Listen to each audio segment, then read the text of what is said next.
最近大家有冇發現，身邊啲阿爺阿嫲、叔伯兄弟，逢星期六日就消失得無影無蹤？問佢哋去咗邊，10個有8個都答你上去深圳飲茶啦，又平又靚又抵食。冇錯，近年港人北上消費簡直係鋪天蓋地。深圳啲大型商場、酒樓入面10張台有7張都係講廣東話嘅香港人。好多人仲話香港傳統酒樓已經落伍，唔係太貴，就係冇服務。但係正當所有人都以為香港飲茶文化要被深圳全面打敗嘅時候，旺角街頭竟然爆發咗一個震撼全港嘅奇蹟。美心皇宮竟然喺旺角心臟地帶逆市開咗一間佔地超過1萬尺嘅巨型新店，而且仲要擺明車馬，用最正宗、最懷舊嘅點心、手推車同埋幾十年香港人最熟悉嘅味道，直接眼光深圳。你冇聽錯，真係久違咗嘅手推車即蒸點心。仲記得細個跟屋企人去飲茶，最期待嘅唔係張點心紙，而係嗰一聲蝦餃、燒賣、叉燒包嘅推車姐仔喊叫聲。今次美心皇宮呢間萬尺新店一踏進去，個震撼感簡直好似帶你坐咗時光機，返咗去1980年代、1990年代香港酒樓最輝煌嘅黃金歲月。成個大堂金碧輝煌，嗰種龍鳳大酒樓嘅霸氣感即刻返嚟。有網友甚至形容呢度係旺角驚艷嘅金龍，金鳳再現。最重要嘅係呢度唔單止係喚醒咗我哋呢班30多歲、40多歲中青年嘅童年回憶，仲簡直係全港幾十萬銀髮族、70歲、80歲老友記嘅救星。大家知唔知？雖然深圳飲茶平，但係對於一個70幾歲甚至80幾歲嘅老人家嚟講，去一次深圳要過關，要排隊，要行咁多路，仲要搞手機支付、掃 QR code 點餐，對佢哋嚟講，其實係一種無形嘅折磨同負擔。而家旺角呢間萬尺美心皇宮，用返老人家最習慣嘅睇車仔、挑點心、即叫即蓋印卡嘅模式，配合政府嘅2蚊搭車優惠，根本就係為香港長者量身打造嘅天堂。幾十年嘅香港本土味道，今次真係完完全全返嚟啦！今日我就帶大家深入呢間萬尺新店，睇下佢究竟憑乜嘢敢喺2026年呢個時間點同深圳硬碰硬，同埋呢度嘅手推車點心到底有幾咁令人感動。講到香港嘅飲茶歷史，我哋不得不提由1970年代開始深植香港人心中嘅美心皇宮同埋傳統大酒樓文化。老一輩嘅香港人一定記得以前去大會堂美心皇宮或者去舊式嘅龍鳳酒樓飲茶係一件極之有儀式感嘅事。嗰陣時嘅老人家60多歲、70多歲，住得整整齊齊，拎住份報紙，早上6點幾就喺酒樓門口等開門。入到去，茶客之間雖然互相唔認識，但係搭台坐低，沖壺普洱或者秀眉，大家就可以由天下大事講到街坊瑣事。而最靈魂嘅角色，莫過於嗰一部部冒住白煙、發出咕嚕咕嚕輪胎聲嘅點心手推車。推車嘅姐仔穿住整齊嘅制服，推住滿載蒸籠嘅車仔，喺狹窄嘅台子之間穿梭。你唔需要識得喺手機屏幕上按來按去，亦唔需要睇住張密密麻麻嘅點心紙落單，你只需要伸出頭去望一望蒸籠入面蒸緊嘅係乜嘢，摸一摸個籠，仲係唔係熱辣辣，想食乜就直接指一指，推車姐仔就會好親切咁用廣東話同你講：呢籠蝦餃剛剛出籠呀，好靚呀，幫你拎一籠好唔好？然後喺你張點心卡上面輕輕一蓋，一個紅字嘅章印落去，嗰種人情味同互動感係任何智能手機 QR code 點餐都永遠無法替代嘅體驗。可惜去到2000年代之後，香港地價貴，人工高，加上酒樓追求效率同翻台率，手推車點心因為佔用空間大，需要更多人力，逐漸被淘汰。越來越多酒樓轉用即叫即蒸嘅點心紙，甚至近年全面改用手機數碼點餐。對於年輕人嚟講，手機點餐好方便，但對於一班80幾歲、眼睛睇唔清屏幕、手指唔靈活嘅長者嚟講，呢種所謂嘅科技進步，反而將佢哋隔絕喺飲食樂趣之外。有好多70多歲嘅老人家同我講過，去到現代化酒樓，連想叫壺水都要喺手機幾半天，覺得自己好似被時代拋棄咗咁。去飲茶再唔係一種享受，而係一種壓力。正正係喺呢個港人紛紛北上深圳消費，香港本地餐飲業面臨巨大挑戰嘅背景之下，美心皇宮喺旺角開設呢間萬尺新店，並且高調宣布手推車即蒸點心全面回歸，簡直好似喺平靜嘅湖面投下一顆重磅炸彈。呢個決定絕對唔係單純嘅商業操作，而係一場經過精心計算、極具勇氣嘅文化同情感反擊戰。當你行入旺角呢間萬尺美心皇宮，第一印象就係大同埋豪。喺旺角呢個寸金尺土，連行路都嫌擠迫嘅地方，可以開到1萬多尺嘅酒樓，本身就已經係一種實力嘅展現。成個酒樓嘅裝修融合咗懷舊同現代嘅精髓，高高的天花板掛住璀璨明亮嘅水晶大吊燈，牆上雖然冇咗以前60年代那種厚重嘅木雕金龍金鳳，但係運用咗極具現代感嘅金屬線條同光影，打造出一個既有昔日金龍金鳳大酒樓嘅宏偉氣派，又不失現代時尚感嘅奢華空間。最難得嘅係台同台之間留有足夠寬敞嘅通道，呢個通道唔單止係為咗讓顧客行得舒服，更係為咗讓點心手推車可以順暢通行。當你坐低，茶藝師幫你沖上一壺香氣撲鼻嘅頂級鐵觀音，或者舊年陳年普洱，耳邊傳嚟熟悉嘅叮叮咚咚滾水聲，同埋茶客嘅歡聲笑語，嗰種久違嘅香港地道煙火氣即刻撲面而來。冇幾耐，遠處就傳嚟咗熟悉嘅喊聲：煎堆、鹹水角、蒸腸粉、山竹、牛肉、蝦餃、燒賣。眼見一列列冒住白煙嘅手推車喺酒樓入面徐徐推過，嗰種視覺、嗅覺同聽覺嘅三重刺激，真係令人眼眶發熱，心頭一酸。呢度嘅手推車分工非常細緻，有專門推蒸籠點心嘅蒸點車，上面堆疊住一層層高高的竹蒸籠。揭開蓋嘅那一刻，白色的蒸汽伴隨住肉香、蝦香瞬間散發開嚟。有專門即場煎炸嘅煎炸車，姐仔喺你面前即煎蘿蔔糕、芋角同鹹水角，油香四溢，發出吱吱嘅誘人聲音。仲有傳統嘅粥粉、麵、飯車，同埋最受小朋友同女士歡迎嘅甜品甜湯車，芒果、布甸、豆腐花、芝麻糊一應俱全。你只需要舉一舉手，推車姐仔就會笑眯眯咁推過嚟，打開籠蓋，讓你親眼睇下，親自選擇。講到食物品質，美心皇宮今次絕對係下咗苦功，要用真材實料同味道嚟眼光深圳。大家知道，深圳嘅點心雖然花樣多、造型新穎，甚至有好多網紅打卡款式，但係喺傳統廣式點心嘅基本功上，香港幾十年累積落嚟嘅老字號依然有住不可替代嘅優勢。首先要試嘅當然係點心界嘅四大天王之首，美心皇宮嘅招牌蝦餃王。呢度嘅蝦餃係由有30-40多年經驗嘅老點心師傅親手包製，皮薄如紙，呈半透明狀，可以隱約見到入面粉紅色的鮮蝦餡料。咬落去第一口，皮非常有彈性，完全唔會濕軟或者黏牙。入面嘅蝦肉爽口彈牙，仲保留住鮮甜嘅蝦汁，配合埋淡淡嘅筍絲香氣。呢種口感同調味真係幾十年香港老味道嘅集大成者，同深圳好多用大量木薯粉做皮、蝦肉死實嘅網紅蝦餃相比，呢度嘅蝦餃展現出咗香港傳統工藝嘅真功夫。再嚟睇睇蟹子燒賣王，傳統嘅港式燒賣講求嘅係半肥瘦豬肉同鮮蝦嘅黃金比例。美心皇宮嘅燒賣粒粒飽滿，頂層鋪滿鮮紅嘅蟹子，入口肉質緊緻有嚼勁。肥肉嘅甘香同瘦肉嘅鮮美完美結合，加上香菇嘅提味，食一粒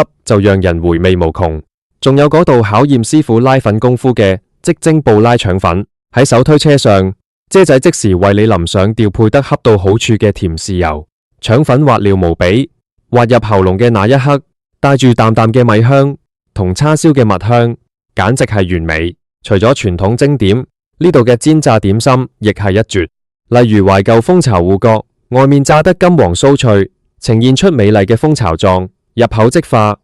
內裏嘅芋泥綿密香濃，肉碎餡料鹹香帶甜。仲有經典嘅蜂巢煎蘿蔔糕，可以食到一條條清甜嘅蘿蔔絲，加上臘腸同蝦米嘅香氣，煎到兩面金黃焦香，蘸上一點魚君益、辣椒醬或者甜醬，呢種味道係每一個喺香港長大嘅人深刻喺骨髓入面嘅記憶。除咗點心本身嘅味道之外，呢間萬赤新店之所以被稱為長者救星，背後其實有住非常深刻嘅社會背景同人民關懷。喺2024年至2026年期間，雖然香港政府繼續實行2蚊搭車優惠，讓老人家可以平價穿梭各區，但係面對港人北上熱潮，好多70多歲、80多歲嘅老人家其實感到好迷茫同孤單。我曾經採訪過一位80多歲嘅陳伯伯，佢同我講：我啲仔女逢星期六日就帶埋孫仔上去深圳飲茶消費，佢哋話深圳又大又平，但我呢個年紀腳骨力唔好，要我坐港鐵去到羅湖或者落馬洲過關要排半個鐘隊，上去又要重新學點樣用微信支付，點樣掃碼點餐，我真係覺得好攰好麻煩。仔女去深圳，我就自己一個喺香港屋企食麵，或者去街口老舊嘅快餐店坐下。陳伯伯呢番話，相信代表咗好多香港銀髮族嘅心聲。深圳嘅消費優勢對於年輕人同中年人嚟講具有極大吸引力，但對於行動唔方便、不懂科技產品，或者對本土情懷有深厚依戀嘅老友記嚟講，過境消費並唔係一個完美嘅選擇。而旺角作為香港嘅交通樞紐，地鐵、巴士、小巴四通八達，老人家用2蚊搭車優惠，幾十分鐘就可以直達旺角。美心皇宮喺旺角開萬赤新店，正正係睇準咗呢個龐大嘅銀髮族市場同埋傳統家庭聚會嘅需求。呢度嘅環境寬敞，地面平整，設有無障礙通道，極之方便推輪椅或者拿着扶手棍嘅長者。更重要嘅係手推車點心嘅模式，還原咗老人家最熟悉、最自在嘅生活方式。喺呢度，80多歲嘅老伯伯唔需要求助仔女幫佢用手機點餐，佢只需要同推車嘅姐仔講一聲姐仔，拎龍鳳爪同埋山竹牛肉呀，就可以尊嚴十足、自如咁享受一頓豐富嘅早茶。而且手推車點心仲有一種無形嘅社交功能，當手推車喺台同台之間穿梭，姐仔同茶客之間嘅寒暄，隔壁台老友記之間互相問候，今日呢籠包好唔好食呀？這種互動創造出咗一種溫暖嘅社區氛圍。喺呢個快節奏、數字化嘅冷漠時代，呢種人同人之間嘅直接交流，正正係老人家最渴望嘅心理安慰。所以話呢間酒樓係長者救星，絕對唔係誇張。佢救嘅唔單止係老人家的胃，仲有佢哋嘅心理同社交生活。可能有好多人會問，面對深圳點心嘅平民，價格同極高性價比，美心皇宮喺香港開咁大間酒樓，定價會唔會好貴？香港嘅餐飲業又憑乜嘢喺2026年硬剛深圳？呢個問題切中咗目前香港餐飲業嘅痛點。深圳飲茶嘅優勢喺於人工同租金成本低，所以可以做到極高嘅性價比，人均幾十蚊人民幣就可以食到好飽。但係香港嘅優勢在於幾十年累積嘅品牌信譽、嚴格嘅食品安全監控、頂級嘅食材供應鏈，以及無法複製嘅在地文化同情感連結。美心皇宮今次喺旺角新店嘅定價策略，顯然經過咗精心的市場考量。雖然價格無法做到同深圳一樣便宜，但係考慮到佢位於香港市中心，提供萬尺豪裝嘅舒適環境、傳統手推車嘅人力成本，以及頂級優質嘅食材，佢嘅性價比喺香港本地市場可以話係極具競爭力。特別係針對早茶同下午茶時段，酒樓推出咗好多優惠套餐同埋長者折款，讓一班老友記可以喺合理的預算之內享受到頂級嘅酒樓服務。更加重要嘅係時間成本同體驗價值。去一次深圳飲茶，來回交通時間加上過關，最少要花費3至4個小時，呢個係時間成本。而喺旺角美心皇宮，香港市民可以隨時隨地去飲個茶，食完仲可以喺旺角商圈逛街、睇戲、購物。對於家庭聚會嚟講，屋企有80多歲嘅老人家同埋幾歲嘅小朋友，不用舟車勞頓過關，喺香港本地享用一頓高質素嘅手推車點心，這種舒適同便利係無價嘅。如果我哋把視野拉遠少少，回顧過去數十年香港飲茶文化嘅演變，你會發現旺角呢間萬呎新店嘅出現，其實係香港本土文化一種強韌嘅生命力展現。喺1960年代、1970年代，香港嘅茶樓主要係舊式嘅路邊大排檔，或者幾層高嘅老茶樓，例如當年赫赫有名嘅蓮香樓、德南茶樓等。嗰陣時嘅茶樓係勞工階層補充體力、交換資訊嘅地方。去到1980年代同90年代，隨住香港經濟騰飛，香港人開始追求更舒適、更奢華嘅飲食環境，大型婚宴、酒樓同埋美心皇宮這種高級飲茶場所應運而生。金碧輝煌嘅龍鳳大堂、水晶大燈、地毯以及身穿統一制服嘅推車姐仔，成為咗香港黃金時代嘅重要標誌。呢時候每一逢週末，全家人三代同堂，阿爺阿嫲60多歲，爸爸媽媽30多歲，帶住幾歲嘅小朋友，一家人圍坐喺一張大圓台旁，等待手推車經過。嗰種歡聲笑語係幾代香港人最溫暖嘅共同記憶。然而進入2010年代同2020年代，隨住城市節奏加快、科技發展以及餐飲模式轉型，許多傳統大酒樓因為敵唔過高昂嘅租金而紛紛結業，手推車點心逐漸消失，取而代之係連鎖點心專門店或者科技化嘅現代酒樓。好多人一度以為香港傳統嘅大酒樓飲茶文化將會徹底走向沒落，甚至被深圳等周邊城市嘅餐飲業完全取代。但是2026年，旺角美心皇宮萬呎新店嘅開業，用事實證明咗傳統文化只要注入新的活力，給予適當嘅空間，依然擁有強大嘅吸引力。佢唔單止吸引咗無數想尋回童年回憶嘅中青年人，吸引咗無數需要貼心服務嘅銀髮族，甚至仲吸引咗好多嚟香港旅遊嘅外地遊客同外國朋友。對於遊客嚟講，去深圳飲茶可能係體驗中國大陸嘅現代化同性價比，但嚟香港飲茶，去美心皇宮食手推車點心，體驗嘅係最道地、最原汁原味嘅香港故事同港式情懷。當外國遊客睇到推車姐仔揭開蒸籠那一刻嘅蒸氣騰騰，睇到茶客喺點心卡上蓋章，這種充滿東方色彩同傳統儀式感嘅畫面，係任何現代化餐廳都無法比擬嘅文化景觀。如果你打算親身去體驗一下呢間旺角萬呎美心皇宮嘅魅力，我有幾個私房攻略可以分享俾大家。首先係時間嘅選擇，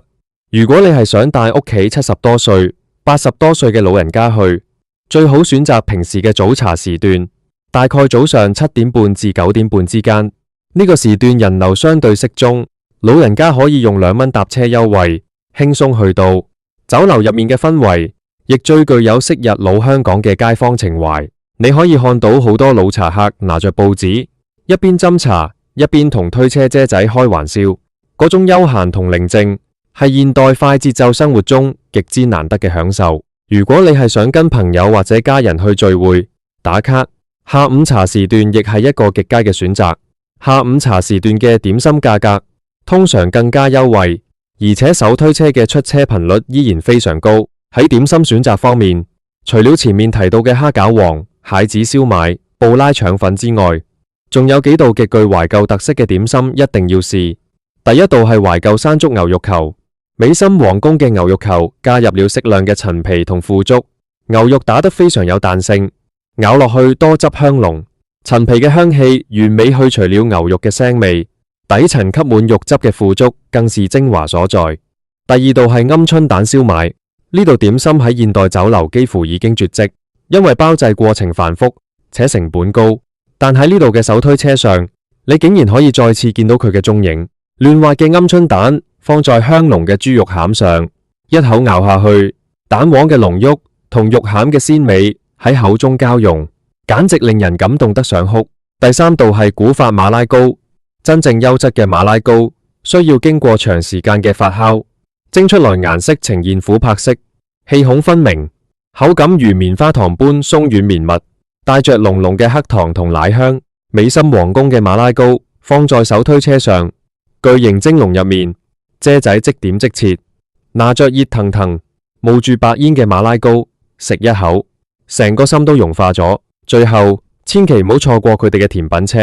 懷舊嘅芒果布甸，上面淋上花奶，裏面有大塊大塊嘅新鮮芒果肉，仲有即點即有嘅熱豆腐花，滑嫩無比，灑上一層黃糖，呢種甜美係成頓飲茶體驗嘅完美句號。面對近年餐飲業嘅轉型同外在環境嘅競爭，美心皇宮喺旺角打造萬尺新店，重現手推車點心嘅舉動，給予咗香港餐飲業一個極之重要嘅啟示。面對競爭，盲目降價或者跟風模仿並唔係唯一的出路。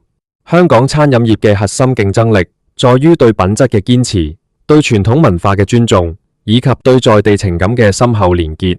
當大家都在談論北上消費嘅時候，美心皇宮用一間萬尺大店，一部部傳統手推車，一蒸籠熱氣騰騰嘅點心，向大家證明咗香港嘅味道依然打得，香港嘅飲食文化依然充滿魅力。幾十年嘅香港味道從來冇真正離開過，只要有人用心去傳承，佢就會喺最光芒四射嘅地方重現。無論你係想找回童年同爺爺奶奶飲茶嘅溫馨記憶，定係想帶屋企80多歲嘅老友記去享受一頓尊嚴又舒服嘅早茶，或者你只係一個熱愛廣式點心，想體驗正宗港式情懷嘅饕客，旺角呢間萬尺美心皇宮都絕對值得你抽時間去坐一坐，沖一壺好茶，叫幾籠手推車點心，慢慢品味呢份屬於香港人嘅獨特味道同溫情。